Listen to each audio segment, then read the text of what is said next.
цусд сувг үзүүлж бай.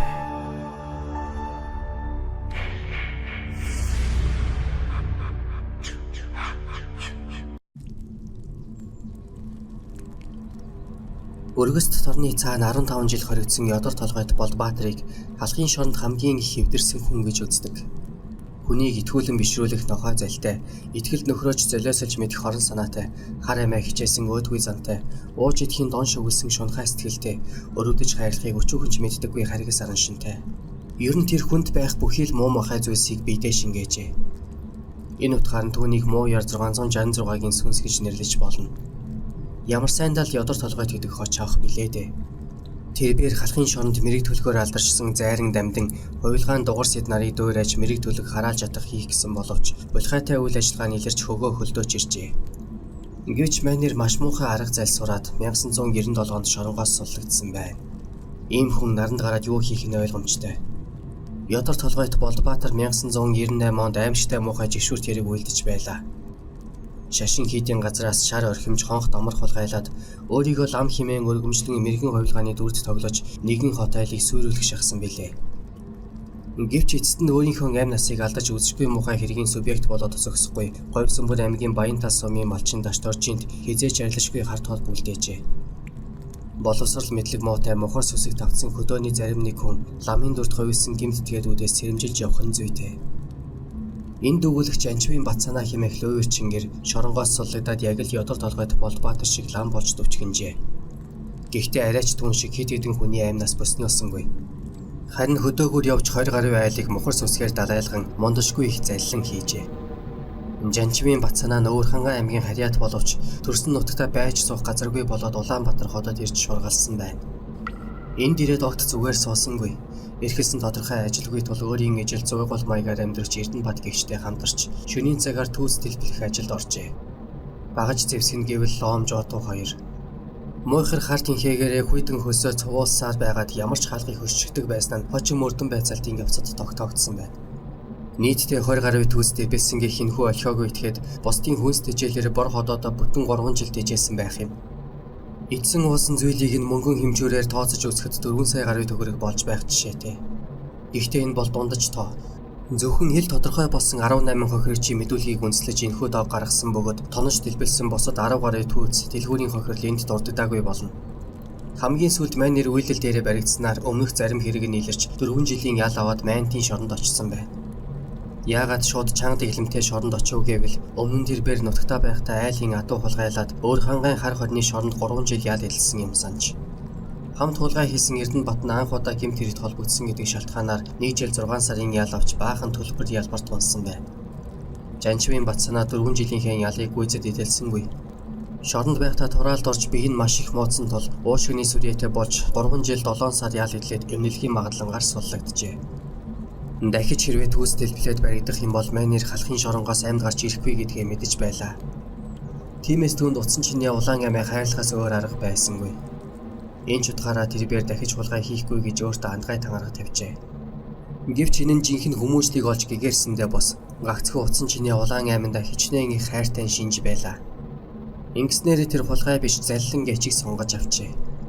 Тэгэхдээ лам болж мохор сүсэгт автсан хүмүүсийг шашнаар монхруулж бор ходоодоо тэжээх овчин арга сэдсэн байна. Юуны өмнө ганц хоёр майн мэгзэм цээжлэх хэрэгтэй болж. Мөн ганданд хуруулдаг нилээд хідэн номын нэр цээжилж утга агуулга зорилго чиглэлийг нь сайтар мэдэх шаардлагатай болсон тул гандангийн дэнчид амьдардаг Пэрнлээ хэмээх өвгөн ламд шав орсон байх юм. Өвгөн лам үр хөөхдгүй ганц бие тул Батсанааг сар шахам гэртээ толгой хоргодуулжээ. Гэтэл нэг өдөр Батсанаа өвгөн багшийнхаа хонх дамаар ном судар эрх зөвхт зэрэг шашны холбогдолтой бүхий л эд зүйлийг хулгайлаад авдранд нь байсан хурал номд өмсдөг лам дээлийг нь өмсөд явчихсан байж.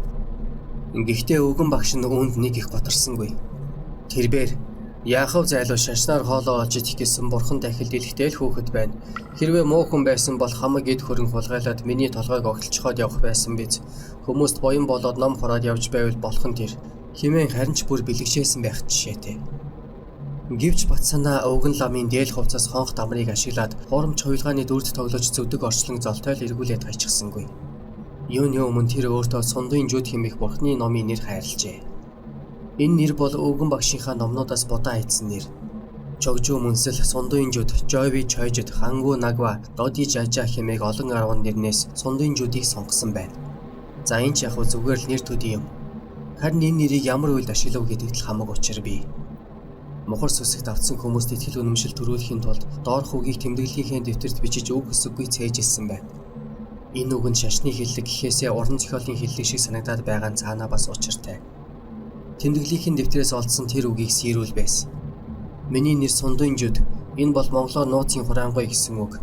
Би өөрийгөө уйтгарт энэ ертөнцийн хаана нь хизээ бий болсноо үл мэдэх золгүй ир хүн. Мэдээ орсон цагаас минь хаяа хязгааргүй зэрэглээ туудам тал намайг гардан авч бүртийгч сүүдэр үл үзүүлэн хандсан зүгт минь хар додортой хүмүүс угтан авч намайг эдрээ амьдралд бүтэн 20 жил бидрүүлсэн. Юутай их уйтгартай би хэцүү гэж санана. Ингэж ганцаардаж явахдаа би орчлон гүйл мэдрэх үйл амьсгалын оронд зорчихыг олонтой завдаж үзсэн. Гэвч надад хорвоо дэлхий ариун гараа сонгосон. Пэрнлээ гэдэг өвгөн багш минь наварлын элчээ хайрлаж би гэдэг хүн авирах ёстой оргил өдөө тэмүүлсэн. Тийм ээ. Тэр л өдөр зовлонд гашуун хувь заяа маань итгэл барилгын бол гарч чулууг улаан халз мөргөөд миний бие ариун боддаагийн замналаар насыг барахаар шийдсэн. Ингэж л би бурхны ариун хувраг болсон юм да. Химэн шар орхимжоо толгой дээгүүрийн нөмрөөд хонх тамраа янгинуулахад хөдөөний малчид бараг л өмнө нь зөврөх шахан мөргөж байсан байх юм. Учир мэддэг хотын сэхэтнүүдэд энэ үгийг хэлсэн бол за чи болж үзгээд илгээ хөштөл инех байсан биз. Ингээл түүний заллингийн үүд нэгдсэн байна. Түүний анхны заллин нь Гүсэн түүгийн мандал гэжийг өргөж хоньны гиз хаг яруулсан явдал байлаа. Гүсэн түүгийн мандал нь амьтан хүний амгалан тайван байдлын төлөө нэгэн ертөнцийг бурхан дөргөж хүмүүний хиймэрийг тэтгэх, ад зэтгэрээс авран халахлах, эд баялагийг эрхэн сойрхох, өвчин зовлонгоос хагацаан амьрлуулах, зууртын үхлээс зайлуулах зэрэг асар их тустай шашны хамгийн том мандал ажээ. Гэвч Батсанаа мэтийн хар буруу санаатай ламын дүр эсгсэн зовёогол амьтан энэ номыг уншаад яг л өвчин зовлонгоос амьрлуулж харагдаач. Яг л зууртын үхлээс зайлуулж үзэгдээч. Батсанаа лам багшийнхаа дээлийг өмсөд ном судар хонх дамрыг нэгэн том хар цүнхэнд хийгээд 22-ын товчоо орж тэндээсээ замын машинд суугаад Төв аймгийн Лүн сумаас цааш 20 гаруй километрт буужээ. Дээхэн үеийн бадарчин аятай саваа мод тулж өөргөвчүүрээд замын дагуу алхаж явтал нэгэн морьтой хүн тааралдсан байна. Тэр морьтой хүн "За ламгой хаа хүрч явна" гэвэл Батсанаа "Бурхны үнэнчээ би Энэтхигийн Дарамсаалаа хотод 5 жил шашны ном ясалгаад энэ жил төгсж ирсэн билээ. Тэгээд хот газар биеийн амрыг харж хийдэж шавлан суугаас татгалзаад хөдөө нутгийг зорж байгаа нь. Яагаад гэвэл хөдөө нутагт өвчин зовлонд нэрвэгдсэн хүмүүс маш их байдаг. Зарим нь шашны бараа харж чадахгүй нүгэлт ертөнцийг орхиж байна. Тэгээд би зовлон гамшигыг нэгмигэлж өчүүгэнч болов тус болъё гэж бодоод энэ нутгийг сонголоо. Цаашлаад би Баян-Өлгийн аймаг хүртэл явна. Намар 9-р сар гэхэд чадвал Говь Алтай аймагт очих санаатай байна." Хэмээн туйлын итгэл үнэмшилтэй өчсөн байна. Цаад хүн нь түүний үгэнд үнэмшээд өвчин зовлонд нэрвэгдсэн нэгэн айлыг зааж өгчээ. Батсанаа саваа модоо тулсаар 3 км шахуу газар явган алхаж уулын өөдгөрөөг өксөж уруудаж явсаар нөгөө айлд очив гин.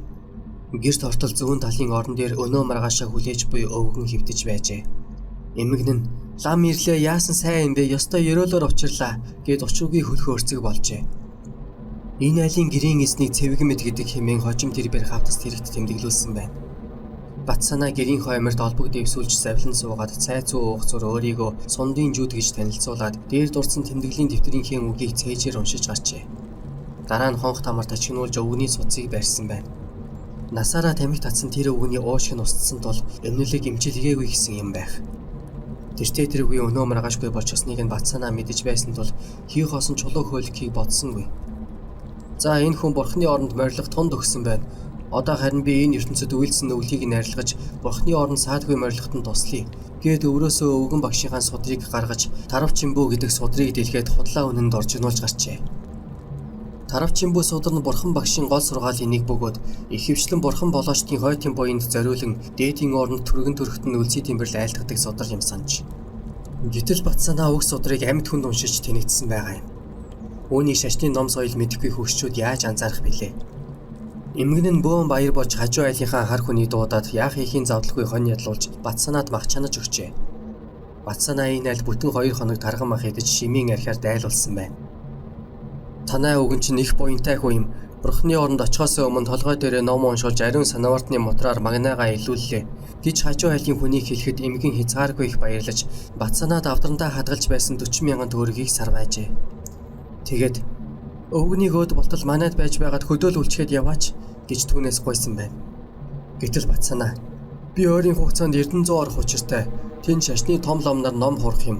Харин та нар өргөл барьц өгүүлэх юм байвал надаар өгөөд явбал хэмээн тун итгэлтэйгээр хэлжээ. Тиймээс эмгийн хизээ мэдгүй өөд болох гэж байгаа өвгөнийхөө хаш хөөргийг мөнгөн аяхтай гаргаж дааванд нандинан боогод өвгөний минь нэрийн өмнөөс Эрдэнэцүүд өгөөрэй гэд Батсанаагийн гарт татгуулсан байна. Батсанаа үнэхэрийн зөв зам сонгосон болохоос аял ойлгожээ. Ямар ч байсан ол зомоог ундраад ирэх нь ойлгомжтой болж Бурхан минь цааш тийм зам мөрнөл үлзийтэй байх болтугай. Усан толгойтой чулуун зүрхтэй Батсанаа ламтан саваа мото тулсаар цааш алхаж яваад нэгэн айлд буужээ. Тэр айлд царай зүс давгүй хоёр жижигхэн хүүхэдтэй 30 гаруй насны эмэгтэй байсан тул Батсанаагийн унжиж явдаг улаан хоолойн босгоод ирлгүй хайчгав. Тиймээс тэр энэ айлаас юм холгож сүйд болохоо бай. Харин энэ аятайхан хүүхнийг нөхрийг нь эзгүүжлээд зөгчихье гэж боджээ. Байр байдлыг нь ажиглавал энэ айл нэг их баян чинэлэг айл биш бололтой. Танай нөхөр чинь хайчсан юм бэ гэж асуухад хүүхэн манай нөхөр өнөөдөр замын машинаар хот явсан ноолоороо зарчгаад нөгөөдөрс ирэх байх химээжээ. Батсанаагийн дотор сэтгэл нар гараад л явчихж. Тэрээр энэ айлын хоол унд муутайг нь мэдчихэд өмнөх айлын эмгэний өгсөн хоньны гоёыг гаргаж гэрийн эзэгтэд барьжээ. Ламгайн замын хүнсийг авч болохгүй байхаа гэж бүсгүйг цааргалахад Батсанаа зүгээр лам хүн хаа явсан газараа бусдад буян бож явах учиртай юм шүү дээ. Санаваартан хүн хизээч хөлбөрч өгдөггүй юм гэж томорчээ. Юун төлөө лам ирсэн бэлээ хүүхэд маань сүүлийн 2 хоног халуураад байгаа юмсан. Та нэг үзээд өгөөч гэж бүсгүй хэлэхэд Батсанаа хүүхдийн судсыг барьж толгойг нь хэсэг илснэ. Тарих нь хөдөлчихсөн байна. Дээд толгойг нь 20 шахан минут худлаа атгаж дөвчгөнжээ. Энэ хугацаанд гэрийн эзэгтэй рүү байн өлөн харц чулуудаж хагсарсан дур тачаалаа ойлгуулахыг хүсэж байлаа. Бүсгүй ч ерөнхийдөө гадарлсан байна. Орой болж унтахаар болоход бүсгүй түүнийг хүндэлж өөрийнхөө орыг засч өгөөд өөрөө орныхоо ордуур гудас твсэд хэвтсэн байна. Шүн дундын үед Батсанаа бүсгүйн өвөрт шууд давхиад орчгож. Бүсгүй ихэд эмээсэн янзтай. Ламгай та юу болж байна гэхэд Батсанаа ламгай нь яг чиний өвөрл хэвтэх гэж байна. Би хэдий бурхан шашны мөр хөөсөн санаваартан хүнч гэлээ магцуусанд төрсэн хүний үр шүү дээ. Санаваартан хүнд бүсгүй хүнийг инхрийж хайрлах сэтгэл бусдаас илүү зогцолсон байдаг юм. Бидний хүндэлж биширдэг богд гингийн бүсгүй хүнд жигтэйхэн хайртай байсан юм шүү дээ. Тийм ч учраас тэр маань доног дулам ихчээс гадна өчтөчнөө хатантай байсан хүн. Харин надад бол ганц ч хатан байхгүй. Химээгээд бүсгүйн гойлог биеийг твэрээд авчээ. Тэгээд тэр хүүхнийг шүнжин идэлж хоноод өглөө нь саваа модод тулаад хумгүй явж оджээ. Батсанаагийн гол зорилго бол ховор алт мөнгөн идэл цуглуулах, эсвэл мөнгө төгрөг хураах байсан ч тэр нь мөнгө төгрөгөөр тачиг ядаг хөдөө нутгаас сансныхан зоргоор олдож өгсөнгүй. Хөдөөнийх нь түүнд мөнгө төгрөгийн оронд хэвшлэн хонь мал өгөх жишээтэй. Унаа уншгүй 2 зэр дээрээ таваргаж яваа Батсанаа хоньоор илэнцгээ хийх билээ дээ. Тиймээс тэр улаан цагаан мөнгө шаарддаг байж. Тэгэхдээ маш нарийн аргаар синхруулна. Тухайлбал явуулын надад хонь мал огт хэрэггүй. Би төрсөн биеэ л аргацааж яваа санаваартан хүн. Үнэхээр өгөх гээд байгаа бол надад хоньо зараад мөнгө болгоод өгч. Би цаашдаа аль нэг агуйд очиж бүтэн жил даян хийж гавжин дамжаад үргээд аль нэг хийдэд хамбийн үрэг гүйцэтгэх юм. Бясалгал хийхдээ би махнаас бүр мөсөн татгалзаж байгаа. Бурхан бодтой анх гэгэрлийг олохдоо ширхэг будаа балга усаар хооллож унтарч байсан гэдэг. Үүн шиг би цагаан будаагаар хоолно. Тэгэхээр надад цагаан будаа худалдаж авах мөнгө хэрэгтэй болно. Наад малынхаа оронд надад мөнгө олж өг гэж улаан цайм шаарддаг болжээ. Мөн тэрээр бусдаа сэтгэл үнэмшил олж авахын тулд надад суулуур өгөх шар тос их хэрэг болно. Гээд 3 бетонд шар тос цуглуулж авдаг байжээ. Зарим нэг мухар сүсгтэй хүн Батсанаагийн авахгүй гээд байгаа хоньыг зарж мөнгө болгож өгсөн байгаа юм. Нэг удаа Батсанаа бурхан шашнаар төрөмгийлэн томорч байгаад хөдөөний нэг халамцуу эрд алуулах шахжээ. Түүнийг нэг айлд хуурамч номоо уншаад сууж байтал 30 орчим насны арх ханхлуулсан согтуу ир орж ирээд "Өө би их хацтай яваа юм байна. Энэ ламаар чинь хиймэрийн сан тавиулчихъя" гэж олзуурхжээ. Батсанаа ихэмсэг байдалтай судраа ивэх зур.